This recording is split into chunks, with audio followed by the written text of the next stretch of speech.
Good morning, good afternoon, or good evening, whenever you're watching or listening to this, and welcome to Link Up Leaders, your direct link to leaders in supply chain and e-commerce.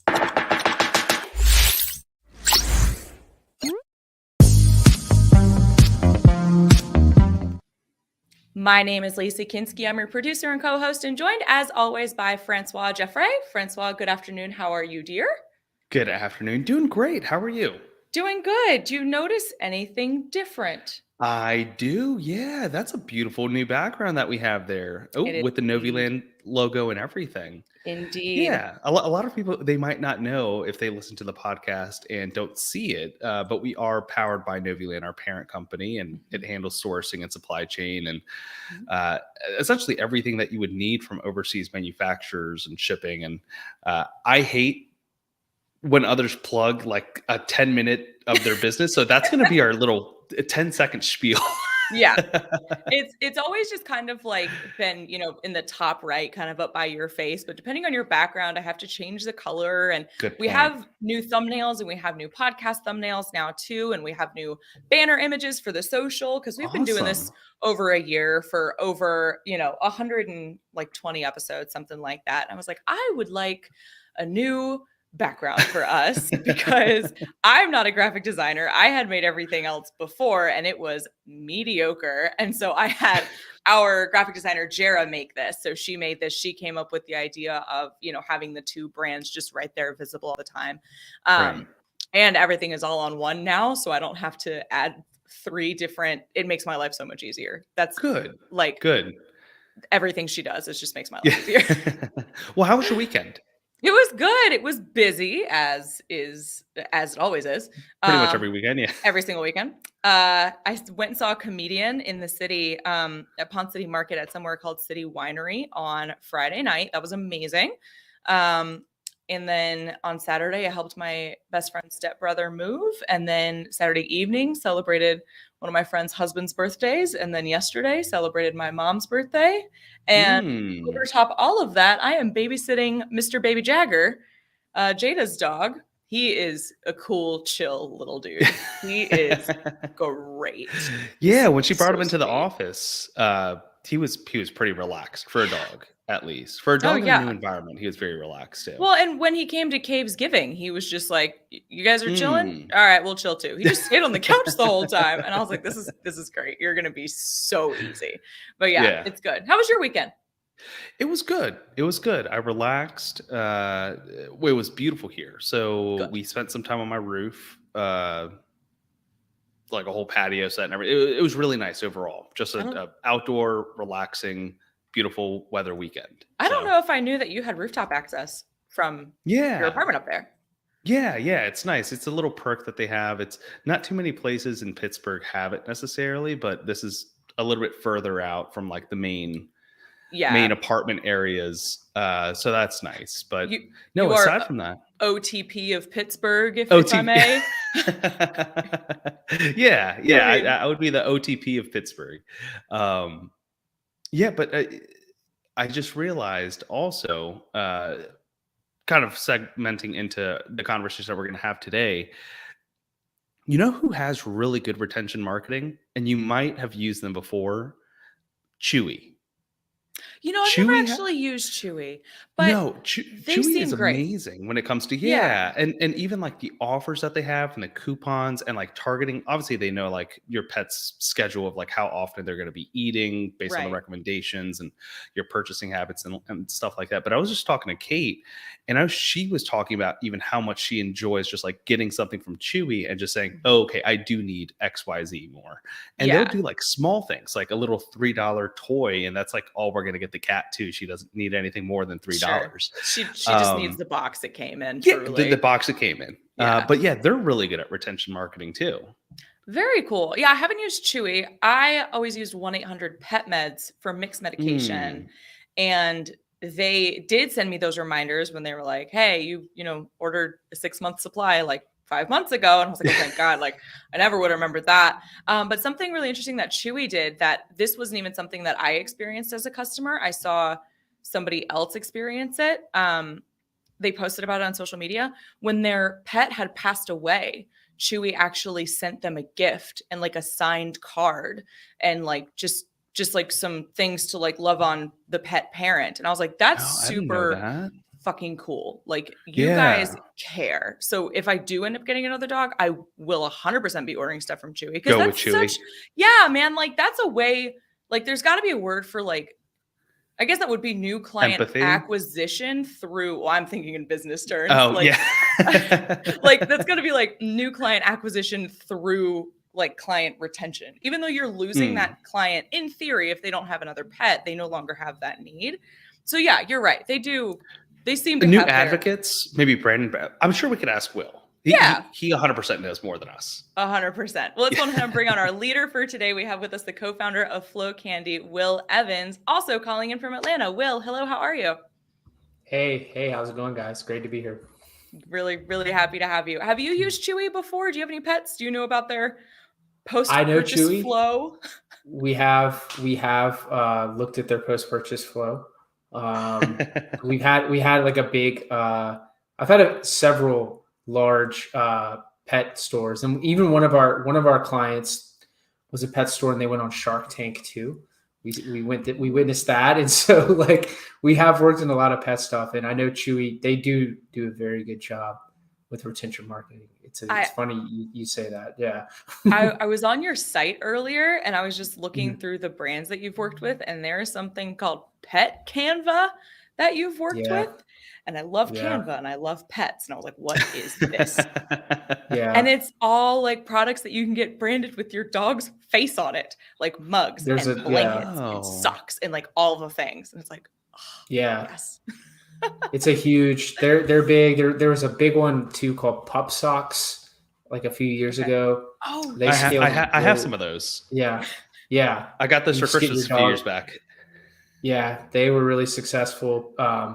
We worked with another store too that like, so there's Pet Canva. Then we worked with another store that would like turn your dog and put them on like famous art prints from like Yes. the Mona Lisa with your dog on it. Yes. That was a huge winner too that we worked with. Yeah. I want one of those so bad, where they like put them in like Renaissance like attire with like the big like fanned out whatever. I wanted one of those so bad for Mick, but they are not cheap, and neither is like the replica stuffed, like not a stuffed, like a stuffed animal version of your dog. My best friend was like, I was gonna get you one of these. They wanted $300 for it, and I thought you would kill me. I was like, I would kill you if you spent $300 on a stuffed animal. That's absurd. Don't do that. She's like, I didn't. I did something else. I was like, okay, fine. Yeah, that's good. Yeah, that would be like crazy. That would be $300. ridiculous. But Will, thank Yeah. you so much for being here. So why don't you let us know a little bit about your professional background? What is Flow Candy? Like, how did you get into this whole thing? Like, why are we talking about text messaging right now? Right. Yeah. So I'm one of the co-founders of Flow Candy. We're like we do retention marketing for e-commerce stores. I've been doing this about 10. I've been in e-commerce about 10 years. So I first started out, actually, I owned a store. I owned a Shopify store back in like 2012, 2013, before it got like really big. And then I owned some Amazon stores. And so I kind of was just mostly a store owner for the first like 5 years. And then I sort of got out of that, had some success with some stores, and then some stores, running a store can be quite difficult. It's like a different type of business. It's very cash intensive. But somehow like got into like freelancing and doing email marketing because I was really successful with that when I was running my own stores. And yeah, that sort of led to, Flow Candy and where I'm at today with that sort of business. Very cool. Very cool. Yeah. On the topic of retention marketing, I don't know if I told you this yet, Francois. We had a conversation a while ago about, I think it was when we were talking with Shanif about post-purchase consumer behavior and kind of predicting that. And I had made mention to him that there's this brand of shorts that I own, and I own literally, I think like 12 or 15 of them at The this point. IABs. My IAB shorts, yes. And I own like 12 or 15 pairs of these shorts. They're these athletic shorts. They're no ride. They're super comfy. And I was like, how could I possibly need more of these? He's like, and I was like, that means I'm not going to buy from them again, right? And he was like, well, considering how many you have, you're actually the strongest candidate to buy from them again. Even though you have 12 of them, you'll probably want to have 17. So they will keep pushing branding to you, and they got me. I got over the weekend. I have a mystery box of 5 more pairs coming to me. And it's because they I think, and this is a question, like, what's the difference between retention and retargeting? Because I was definitely, it got pushed to me through a Facebook or an Instagram ad, one of the two, instead of an email. Because I don't know if they, like, what's the difference between retention and retargeting, and how did I get got? Because I'm very excited about it, but how did I get got? So, when I think of retention, it means it's the word retain. They're trying to retain you. Like you're already a customer. You've already bought something, and so they're trying to, keep you purchasing, or we're trying to elevate, or we're maybe even trying to figure out why you didn't purchase. Retargeting, while there is retargeting, you could retarget previous customers. A lot of the retargeting going on right now, specifically on like Instagram or Facebook ads, they would be retargeting a prospect, somebody who hasn't bought yet. So that's really the difference. It's the difference between a prospect and a customer. That's kind of how I think of it. Okay. So like there can be retargeting in your retention marketing campaigns, but not vice versa. Okay. You can't retain somebody who hasn't bought from you before, which makes total sense. Awesome. Yeah, definitely. Awesome. And so what have you seen developing recently in kind of the world of like retention marketing and just email versus SMS and how they overlap, and then adding in Instagram ads? Like, kind of what's the strongest way to reach your existing customers right now? Yeah, I mean, it's sort of like exciting times. There's a lot of, it's exciting times, but there's also been some like setbacks as well, if I'm just being honest. I mean, there's a lot of different ways to reach customers or re-reach customers now. I mean, obviously email has been traditionally very effective. SMS is now very popular for a lot of brands, specifically brands that I would say have a younger demographic or can have more of like a conversational sort of tone with their customer base. So that's working. We're seeing some stores where their revenue attribution is more than email. I've definitely seen that, where the SMS revenue attribution is more than email. But I still see a lot of stores where email is outperforming SMS, but SMS is still, I mean, it depends on the size of the business, but I've seen some stores where SMS is like a sizable chunk of their revenue. Yeah. And then, on top of that, I guess like the setbacks have just been sort of the, I know we've talked about like some of the supply chain issues, but there's, I'm sure you guys are well aware of that, but there's also been sort of some issues with like Apple and Facebook, and sort of the inability to pixel people and the inability to track opens. And, I think some stores, we sort of had to work around that. But yeah, I mean, so it's like in a lot of ways, it's never been better, but there's also, like I said, there have been a little bit of setbacks that people are sort of working through currently. And so on the topic of retention, obviously we're going to talk about it for the full hour, but can you sort of walk us through this process that you walk through with your clients of, the pre-purchase journey, maybe the on-site purchase journey, and how retention marketing works into that post-purchase process? Yeah, sure. I mean, at a very high level, like at Flow Candy, we have like a very simple philosophy. It's called capture, convert, retain. It's like everything can be in those 3 buckets. Easy. So like, so I think the very first thing we're looking to do pre-purchase is like capture. I don't want to say it's like as many people as possible, but like capture as much as we can that's within your brand, sort of like your philosophy of your brand. Obviously, like if I wanted to capture as many people, I could put up some like spinning wheel or something, or put in some like very invasive pop up all over everywhere that triggers immediately, but that's not in the ethos of a lot of brands. So it has to be within your brand, within your goals. But yeah, we're looking to mostly capture people through those forms. We're having a lot of success, especially with certain types of brands like skincare, for example, like quiz flows or quiz pop-ups, where we onboard people into a quiz. We sort of learn more about like their problems and can, help recommend them and which product would be the best solution for them. So typically those pop-ups, those forms, and then there's also a lot of email collection going on in the checkout. Mm-hmm. A lot of store owners know this. A lot of customers don't, though. But about 50% of the people that go into a checkout on an e-commerce store end up just never buying. And a lot of them just end up leaving their email address in and just abandoning for whatever reason. Maybe they don't want to buy. Maybe they just get distracted. But that automation pre-purchase captures a lot of people. So that explains the capture side. And then again, we're trying eventually, once we capture them, we're leading them through automations and SMS and email to really convert them to become a customer. And that the conversion part depends on the store, the brand, their customers, their price points, their average order value, lifetime value. There's a lot of different variables that go into it, but at a high level, that's what we're trying to do. What are kind of your tips for the cadence of sending text messages post-purchase? Because it's always just kind of it's a delicate balance. You've got to do it enough times to keep their attention and keep them engaged, but not enough that you piss them off and they reply stop getting those. Kind of what are your best practices for that? And also in what to include in the text messages as well. Right. Yeah. So I think from my point of view, it's I'm trying to make sure, I think of retention as having a good customer experience. I think that gets lost in a lot of this stuff. There's a lot of oh, you need to do this type of flow and that type of flow.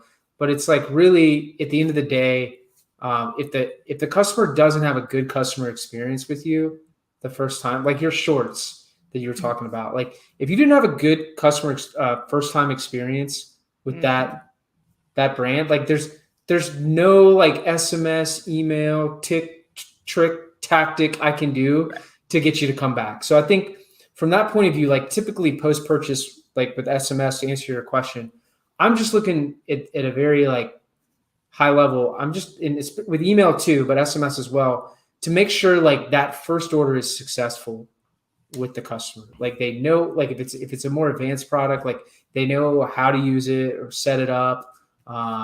If it's something that's let's say a beauty product, like a shampoo, they're clear on the directions or the use. So that's why how we're using it. And it depends per store. We sort of use a bespoke strategy for all of our clients. So it's not we're doing some cookie cutter thing. But I think if I could just sum it up, that's what I'm thinking about. It's what is the perfect customer experience, and how can we use SMS and email in the very beginning of that post-purchase sequence to make sure that this customer has everything they need to be successful with that product. But on that same note of sort of the customer, there are multiple customer segments that a brand could have, right? Are you building out different flows for each customer segment that they think that they're getting? For sure. I think that, there's all sorts of, especially once you get post-purchase, there's all sorts of types of stages a customer be in. And again, it varies based off the store, but, you could be what we would call a lapsed customer, somebody who bought once, but has, not bought again in X amount of days. There could also be levels of engagement within that lapsed customer. It's this is a lapsed customer that's clicking and opening emails and talking to our support agents, but they're not buying again. So they're a little bit more engaged. I call that an engaged lapsed customer. But then there could also be brand advocates or VIPs, kind of like her, how she's basically bought this product multiple times. So I might call you what I would call a superstar, which is somebody who is you have a lifetime value. Yeah, exactly. You're a superstar where you're your order rate or your lifetime value is well above the lifetime value, the typical customer lifetime value. And I think in retention marketing, and I tell this to clients and my team all the time, in theory, we want everybody to be a superstar. We want everybody to buy, 20 pairs of shorts or whatever, so we need to do everything to try to do that. But in practice, it's hard, it's almost impossible. But I think that's how we look at it. How can we make it, how can we build a store's retention marketing plan within their brand without like, pissing customers off, but in a way that will make sure that their lifetime value is like keeps going up and up and up. Mm-hmm. Yeah. And on the topic of like, the Lapse customers, as you were talking, I was thinking like, okay, what is something that I would be like actively reaching out to people on, like still engaging with their content that I find interesting, but maybe not purchasing again. It feels like those would be like larger ticket items or like longer use items, for lack of a better term, like mattresses or washers and dryers. Those are the only things coming to mind right now. Is that what you find most often to be the case? Yeah, I mean, I think it depends, there are like, because I've worked with like a few mattress brands now. And I think that there is, like we found that there's, I talked about Lapse customer, but there's also with those brands particularly, there's like a Lapse, I don't know if Lapse prospect would not be the right word, but like prospects who are like engaged prospects who have not purchased the first time. And what we found worked well with them, sort of like kind of like retargeting, but also like specifically lately in the past year or two, what's worked really well is buy now, pay later. Just reminding like Affirm, Shop Pay, Afterpay, that you can get on these sort of financing offers, and you don't have to pay $1,000 for the mattress. You can actually pay it, finance it over 12 months or 4 months or whatever. That works really well.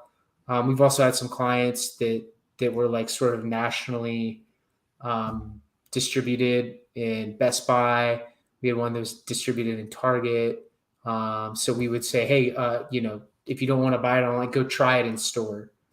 Here's like, we literally send them to the Target store locator page. You can't like, you lose tracking of the sale obviously at that point, but you know, and even Amazon too, we've done that can work a little bit, where, so many people like to shop on Amazon. So many people are Amazon Prime customers. And, if they don't want to shop on your site, it's like, okay, well, maybe you just want to try it on Amazon because, so we'll do that sometimes too. That sounds like a really innovative way to kind of convert that prospect, is the sending them to the store. Cause there's definitely stuff where it's like, I don't know. I do buy a lot online. Obviously I'm a millennial. This is just like how we were raised, and especially in a post-COVID world, that's how things are done. Yeah. But there's some stuff I do not want to buy online. And with there being so many brands that, like, a lot of them have exclusively their DTC site. Like, I get that. But if there is something that's a larger purchase, like a mattress or, I don't know, a couch or some piece of furniture. Yeah. Like, even if you're not going to go buy it from that source, like maybe there's an upcharge, or I'm sorry, like a markup at the Target. At least I know that I can go in there and sit on the couch or lay on the mattress or whatever the case may be. That's super helpful. That seems like a really innovative thing to do. I don't know if I've ever been directed down that path by a brand. That sounds unique. We started, I think like I just started looking at like what Peloton or was doing. I forget that's how we came up with that flow. We noticed that they were doing that, and we just started testing it. And, I'll be honest, it's not like a home run. It's not something that's going to drive like a ton of sales, but I mean, like, it is these little things that, like, I think that sort of empathize with the customer. Cause just like you said, like I that's a big, what I consider anything over $100, I consider no longer like really an impulse buy. It's like something to think about. And it's more than just, here's a big button and the price point and a few images, like, it's a copy. Like, you really have to like understand, like empathize with the prospect, like where they are in the buyer's journey, and sort of create, flows or emails within flows or SMSs within flows that sort of like address those objections. And so with the flows that you're creating and building out to kind of create this, it's still part of the customer journey, right? Like even post-purchase, it's super important. Are you also helping these brand owners to build out the returns process and like the, email and SMS following if they need to return an item? Because to me, that's also part of post-purchase. Like, not everybody's going to be satisfied with everything. Some stuff has to come back. So you're helping with that as well. For sure, especially with apparel stores. where like it's like the returns and are like very like you'll look at like the return rate for a lot of stores and you'd be surprised how low it is. Sometimes it's like a lot of times it's under 1%. Sometimes it's more around like 2 or 3%. With apparel stores, we've noticed it different. Maybe you could even say shoe stores too, or whatever, if they sell those type of stuff, like it's where like they could get in that 5 to 10% range where people, they might just like the product, but it just doesn't fit them right. You know? So, and it's not necessarily about a refund. It's more about like the exchange or the return. And just so, yeah, definitely like making that experience as frictionless as possible. We definitely do that. Like we have an entire flow called the refund flow for a lot of these stores. And, you know, just also like making it, because again, I've talked about like, you know, a key to retention is having a good customer experience and really like thinking that and not just thinking I need this email or this SMS. And yeah, if you are a store that you're noticing a high returns or high refunds, like instead of like trying to hide it or trying to like, you know, bury it or make it like really hard for people to cancel or do a refund, like you should sort of be, you know, really promoting it, or not promoting it, but making it easy and frictionless. That's just the experience I've had, because, you know, if they have that bad experience, again, they're not going to come back.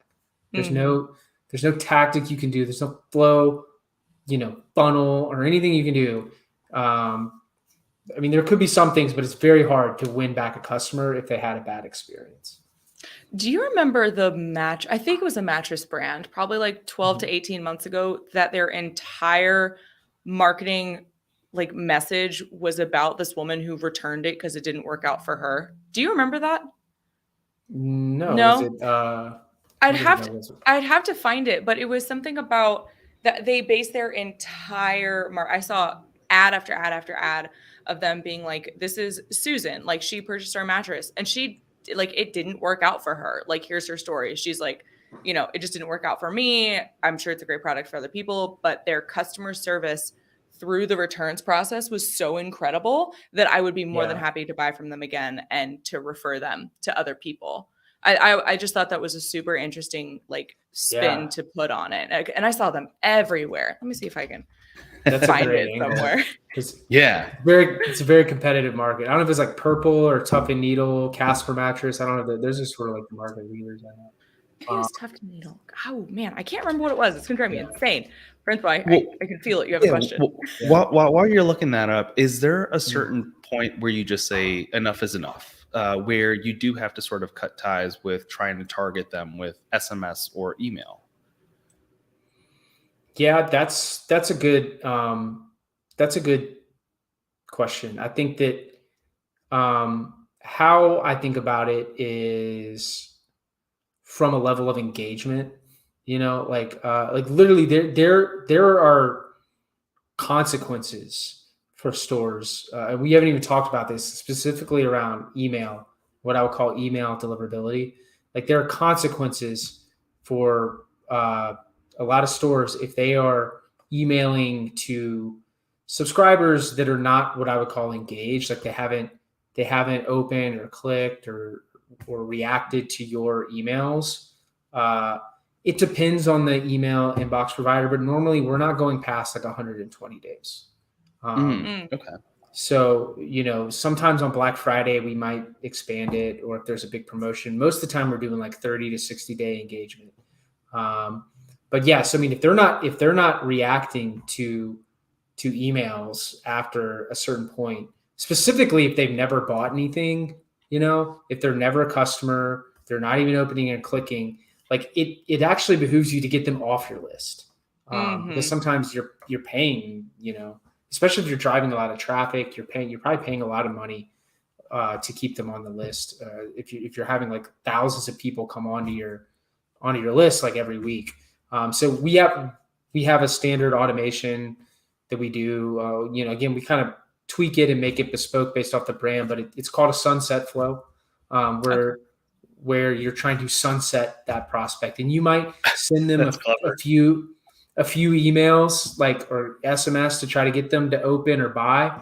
And then you literally send them like an email, like a letter. It's like, hey, looks like you're not opening and clicking. So if you don't like open or click, I mean, we wouldn't say it exactly like this, but it's basically like, hey, if you don't open or click this email or buy from us now, like we're going to remove you from the list. And it's like, so it's like you're almost like force unsubscribing them. Mm-hmm. And I think, yeah, like we do that for some brands, again, specifically the brands that are scaling using a lot of paid traffic, where they're getting a lot of leads that might not have buyer's intent. And they also want to keep their list clean, kind of what I was talking about with that deliverability side. So I hope that answers your question. But I would love to dive a little bit deeper into, that cost, I guess, that negative impact that their email server has. How does the inbox provider sort of look at that? Do they flag them at a certain point? So I mean, there's a lot of email deliverability is, it could be a whole topic on this. We could talk about it for an hour as well, just outside of retention, but it is very important. So I think that like what they're looking for, I mean, there's a lot of different things. There's a lot of different flags. I would probably say the two ones where brands get in a lot of trouble are with the content. Like they're just sending like really bad spammy content, like something like, hey, free shipping for 24 hours, get 30% off, blah, blah, blah, with a bunch of emojis, like in the subject line. Like a lot of time that's going to go to spam, or it's going to go to the promotions tab in Gmail. So you got to make sure your content is aligned with your brand. It's actually valuable. It's not just like, it does not just look like a super spammy email. So there's that. And then a lot of these email service providers, outside of your content, they're going to look at the unsubscribe, the bounce, and the spam rates, especially that spam. Like if they see a lot of people marking it as spam, then they're gonna like they're gonna classify your sender profile as a sender profile that is known for spam. And so they might blacklist you, or they might not, like they just automatically might put your email in spam to other prospects who have never even seen your email. So that's why it's important to keep that spam rate, to keep that bounce rate, to keep that unsubscribe rate low, and send to those engaged prospects, and make sure you're not sending to like bad emails, and sort of use like proper list hygiene. Because otherwise you could, the cost and the consequences of that, just to circle back and wrap this up, is that like removing yourself and cleaning up your domain name and going through like an email deliverability project can be quite painful. It just takes time. It can take like 2 to 3 or 4 weeks sometimes, because there's a lot of things we have to do to clean it up. And especially if you're a store that's making a lot of money from email, you'll see a large drop in revenue.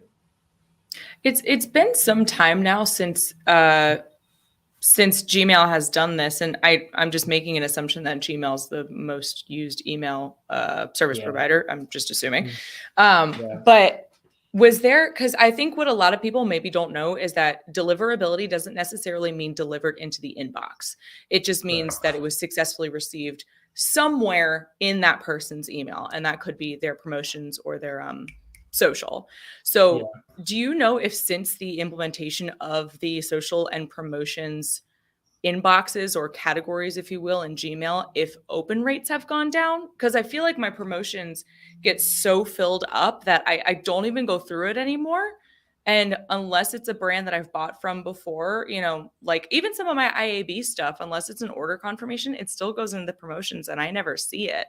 So has that impacted, open rates and conversions at all?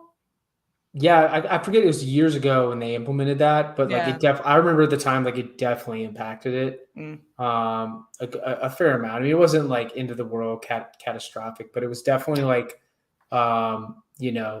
it definitely impacted. And I think that what happened then was a lot of brands spent a lot of energy making sure people really interacted with the first email, because that's the key to getting in the inbox. Is like interaction with the email, or like marking this is like something that you want to go in the inbox. So you'll see some brands be like, hey, save me to your contact list and bookmark this email, so that they're getting that engagement. so that like when the next send comes in, the next sum comes in, it's not going into the promo tab. It's not going into like spam. Gotcha. And how does that translate over to SMS? Because I envision we've used MailChimp historically for the past 5-6 years, and MailChimp makes it very clear, what the open rate is and the clicks and all that good stuff. But what are businesses using when it comes to SMS? Right. So we're primarily on the e-commerce side. So B2C, direct to consumer e-commerce. And those our clients are mostly, they're using like probably 3 or 4 tools for SMS. Klaviyo offers SMS, so some of our clients will use that. Attentive is this, they've raised a ton of money. They're very successful at acquiring customers. So a lot of brands are using Attentive. There's another one called Postscript that's been very successful. That's that a lot of stores love. And there's a few others, but I would say those are like the 3 biggest ones we're seeing in sort of our niche, which is like kind of stores in the $1 to $50 million a year sort of run rate.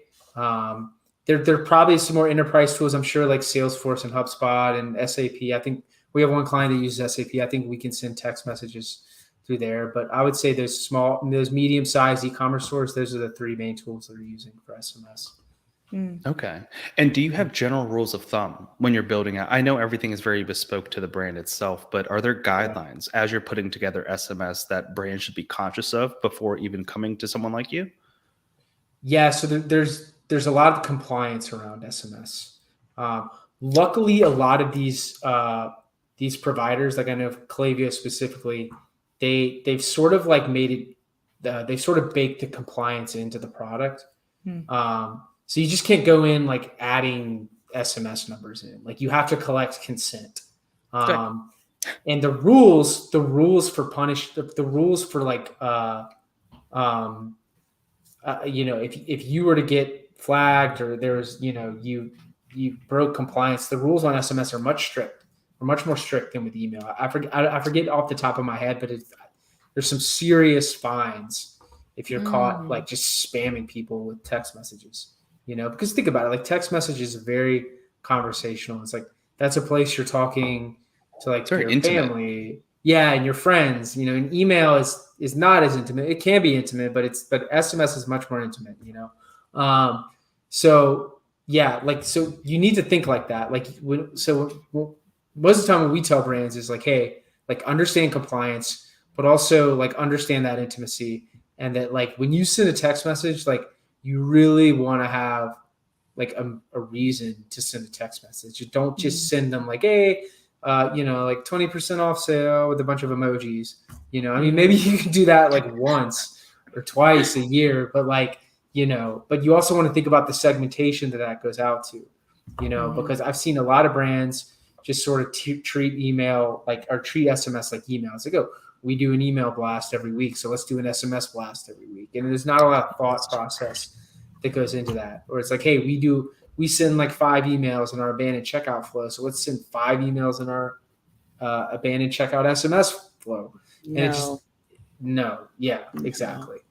Yeah. That's something about it being 5 text messages in a row instead of 5 emails in a row is I'm immediately like, no, stop, get me out of here. This is awful. Because like I hate when my phone goes off a bunch of times. Right. And you bring up a good point. It's a lot easier when all you have to do is say stop. It's a lot easier to unsubscribe with text messages than it is with email. Like email, like a lot of people like unsubscribes all the way down at the bottom. And they just, a lot of times people won't even click it. But with like text messages, like the unsubscribe rate is a lot higher. It's just so easy. You just say, hey, no, or something. And so you got to be conscientious of that. Yeah. I love that unsubscribe on the email button though. And cause I know there's like 3 pieces of legislation. I forget what they are. They're can spam, something and something. I'm blanking, but like you have to have that unsubscribe button. And yeah. if they don't, I get mad as all get out. And I'm like, who do Yeah. I tell? I think You don't have Gmail has even baked in a new feature where you can hit unsubscribe from the Gmail and it automatically unsubscribes from that email flow. Gmail will prompt you Wow. if you Yeah, haven't. if you want, if you Like- want to unsubscribe to them. Yeah, they prompt you separately, like in addition. And you said that you have the sunset for like 120 days.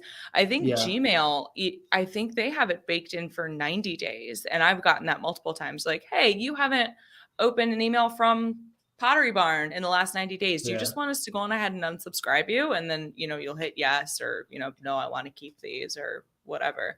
Yeah, Gmail, she's robust. You gotta love Gmail. Yeah. Yeah. And it makes sense too. I think a lot of email marketers want to fight it, but it's just like, look, like if you're trying to fight it, it means you're not really serving engaging content that's worth reacting to anyway. Exactly. So, yeah. Where do you recommend that folks go to find the legislation around SMS marketing?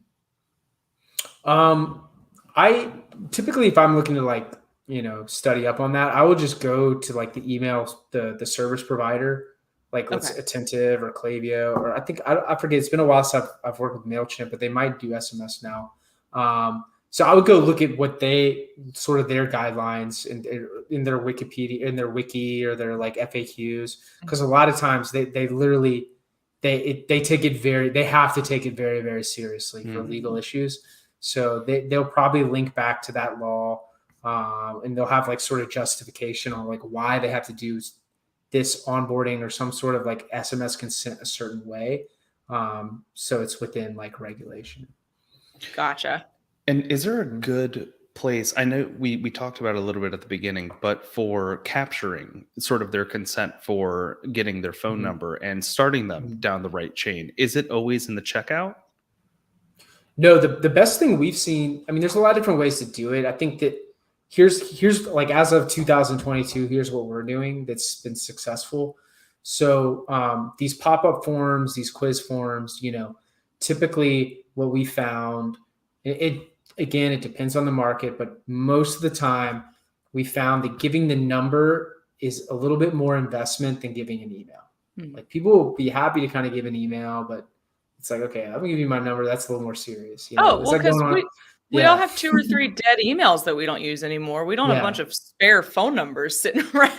Yeah, exactly. So I mean, we will give away, like we'll normally do like some sort of like in forms, the technology around forms and quizzes and stuff. It's like, it's changed a lot. So where we could literally, there's multi-steps where we can capture the email and then be like, hey, like, thanks for the email. And the next step is like, hey, capture the SMS. And then finally, a thank you. And we might even incentivize, like we've had some success where we might incentivize them for the email and then incentivize them even more if they give us their text message or they give us their phone number. So we've seen that work really well. You can collect them in the checkout again. Like they have to check that box to be compliant, Again, Shopify and Klaviyo, all these tools, these like big companies, like they have it all set up. So it's very hard to break compliance there. You would literally have to be like some hacker to get around it, to do it, Gotcha. But so, yeah, that's where we're seeing a lot of people get onboarded. And then we've had we're testing some other ways like to get people into SMS consent. I think that if you are a brand, you should have like a landing page on your site to opt in to SMS, and you should probably send campaigns out to people, because a lot of brands will have a lot more email subscribers than SMS subscribers, but you could send out an email, say, hey, we're going to send an email out to all email subscribers. We're going to exclude all the SMS subscribers. So we're trying to get people to opt into SMS. You might incentivize them. We've also put like little banners in the emails to opt into SMS to encourage people to opt into SMS. Make it like super frictionless too. Like, hey, like text XYZ to ABC to opt in to get this prize or something. That works pretty well. We're even playing around with like an SMS consent flow. This is something we just started testing. It's like an automation around it's like it's that sort of that process that I just talked to you about, like the emails, it's in the forms, the landing page. It's like, why don't we just automate that? So anybody that opts into email, we have a flow that just tries to get them to opt into SMS. We're testing a lot of different things, but again, it has to be the right fit for the brand. It has to be within their sort of brand guidelines. And so typically we just sort of like consult with clients on like how important an SMS subscriber is, how aggressive they want to be. And like, if you want to be super aggressive, we can. If you don't want to be, like, we can keep it quite simple. I will say typically for the brands like that have like a very like elevated brand, like we're going to be way more conservative. For brands that are more about conversion, I just convert, which we do have some customers that all they care about is conversion rate. We might be more aggressive, Gotcha. Can you use them for reviews? Like an SMS flow to get reviews? Is that a common thing to do? Totally. Yeah. I mean, it depends. Okay. Like we've done that. Like it depends on the, it depends on the service provider. So these stores, they're using, there's all sorts of review software out there. Yotpo was one of the more famous ones at the beginning, but there's been a lot of more competition. And like we're seeing a lot of brands use this one called Okendo lately. So if they have like a very advanced integration with Klaviyo or with whatever you're using for SMS, you can send stuff like that. Like, hey, send an SMS if they haven't left a review yet. Or one thing we're doing, one thing we did recently was interesting, is Okendo has the ability to say, okay, if they've left a 4 or 5 star review, send them an email and a text message to Google and Trustpilot, because they would rather, because that's like more serious, like they don't want to send everybody to Google and Trustpilot. They want to send people who actually they know are going to leave good reviews. So that's one thing we've done recently. A little gray hat, but definitely has worked. Well, and I'm just thinking, even in terms of like again, like apparel, like you said, there's so many apparel sites that have the, what other people thought about it. And it shows like, okay, how did it fit? Like, runs large or runs small. Then you can write your reviews and then upload pictures too. It's like, this is what it looks like on, my frame. It's super common for women's apparel. That seems like, of the brands that I do repeat buy from, that seems like a missed opportunity, because I would be happy to just click a link, take a picture of whatever the item is, or me in the item and be like, this is incredible. Like, if it's incredible. I'm thinking about my shorts. But like, this is what the pattern looks like. You know what I mean? That seems like a missed opportunity. But if it's common and these folks just aren't doing it, oh well. It just depends. It depends, like I said, on that review software, because they're using, like, in order to do that, like that widget that you're talking about, it's Yotpo, Okendo, there's a few others, and it's like, can we integrate it with SMS? Like I said, I know we could do it with Okendo. We've done it with Okendo. Gotcha. Pretty sure we can do it with Yotpo. It just depends on that, like the functionality in the tech stack, which sometimes can be the main blocker in getting something like that deployed. Okay. Yeah. Sorry, Francois, I cut you off. Yeah. No. I just think another point that's important but might be overlooked, because it seems like a great idea, just, hey, let's just dive headfirst into SMS because we're already doing so well with email marketing. But it's where do you find these baselines, right? Before you get into SMS marketing, is there anything that you can measure up against or sort of hope to achieve, let's say 10% conversions on all your SMS or clicks or something like that? Yeah. I mean, that's a great, I mean, I think that, again, it depends on the market. And so I would go look at like who in your market, what your competition is doing, or some sort of related market first, just sort of get a baseline. But I know, we're seeing a lot of stores get anywhere from like 5 to 20% revenue attribution with SMS, and that's on top of probably already having a foundation in email where they're already getting 10, 20, sometimes even 30 or 40% of their revenue attributed from email. So, if you have a really good brand, and you have something that people can come back and buy, and they come back and buy frequently, like a lot of these brands I'm talking about, or somebody like it's some sort of consumable shampoo or supplements, like you will see this retention stack of email and SMS have like almost like a 50% revenue attribution rate. I see it like all the time. And does Klaviyo help you set up all those attributions? Yeah, for sure. I mean, there is some like, I mean, I don't like to solely look at it through Klaviyo because there is all of these companies have something they call like the conversion window, which is like the window they convert, they count a sale as a conversion, and then they have different ways of attributing that. Oh, did they open? Did they click? So like some of them they'll be like, hey, if they open a text message within 180 days. Then we count it as a sale, and it's like, okay, that's not really true. Like, like That's a long time. Yeah, that's a long time. Yeah. So you got to be Wow. careful. So I tend to want to triangulate the data. So I always, we all of our clients, we go through, hey, like we recommend you set up Google Analytics. We recommend you use UTMs. Are you using UTM parameters? Some clients are like, yes, we know these are our exact UTM parameters. This is the exact like naming conventions we want to use. Some clients are like, I have no idea what UTM parameters are. So like it runs like the spectrum on what that is, but we really want to set that up so we can be like, hey, it looks like this SMS message got $80,000 in sales. Great. Let's go see what it says in Google Analytics. And then when you go into Google Analytics and you see, oh, it really only sold like 1,000, you're like, oh, their conversion window is probably like way more, generous. We'll just use that word. Yeah, than what was really attributed. So I like to do that, and then I also like to see if I could see data in another tool like Shopify or some other third party, just so like whenever we're looking at something, we're troubleshooting something, we're building reports, we have like different ways to source that KPI so that we can like sort of triangulate on what is like actually true.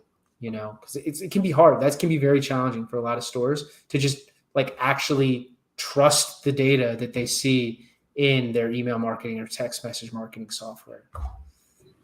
Yeah. I mean, I think attribution, particularly as you're spreading through so many marketing channels and strategies, and marketing teams might not even be talking to each other to know how to attribute each other's efforts. Right. It's so important, especially with something relatively new like SMS marketing. Yeah. Now, is there a certain trial window when you set up a strategy when it comes to SMS marketing that you go through? Do you typically try it out for, let's say, 30 days, or do you have a 5 text message, window of saying, hey, this is an effective campaign. It works. We think it's going to work at scale.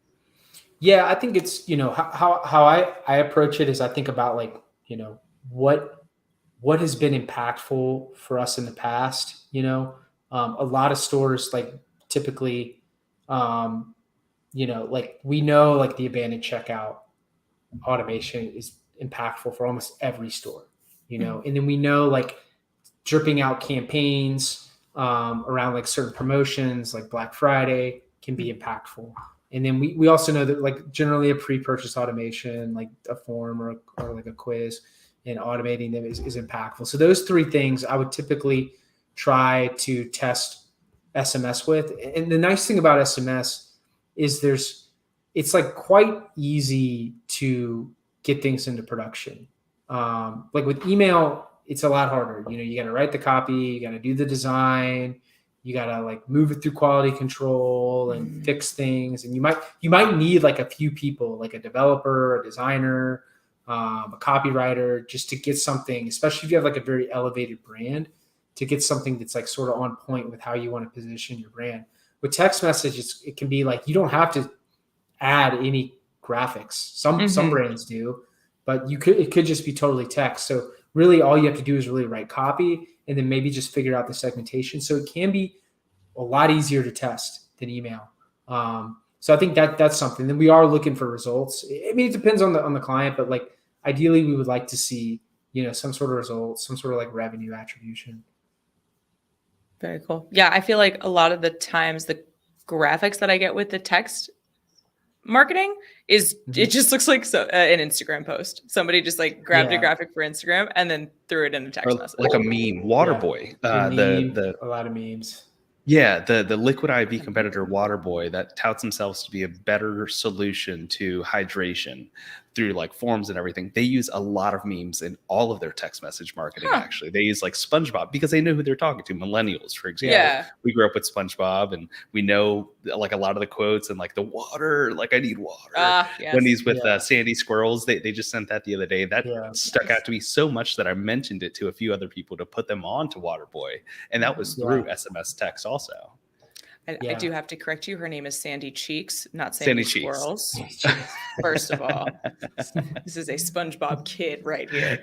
But no, yeah, definitely. And you're right. Email is way, way, way more intense. Like, and I was even gonna ask about that, but it's such a big topic. As we like, how many graphics should I have versus like copy, and how long should it be, and what kind of links can they have? But like, I know that's a whole other hour that we could get into. So we'll probably cap it off here since we're at the top of it.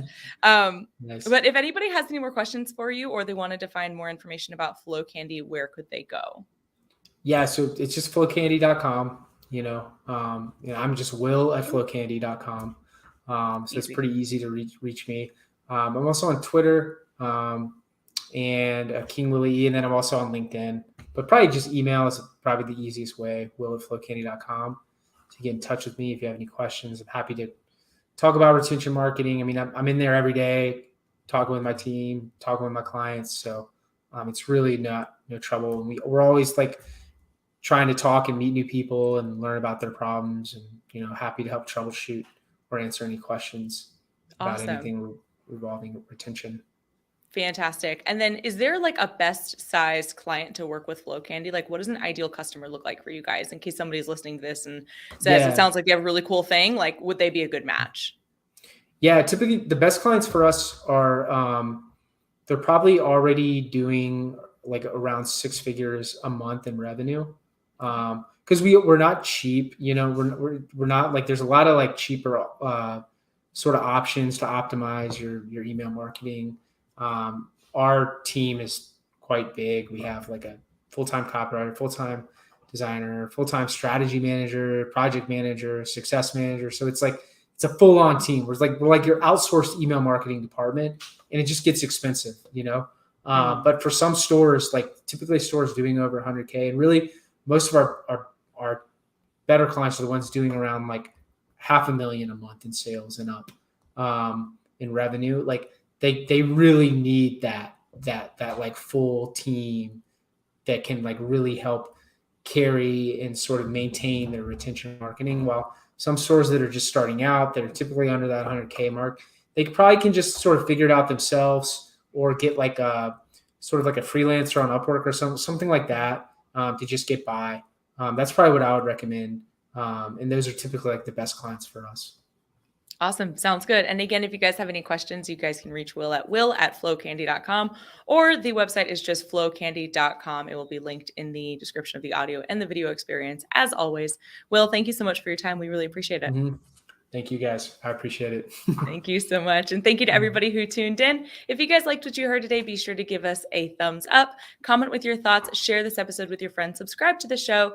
And as always, be sure to turn on those notifications. And that way you never miss a conversation with leaders in supply chain and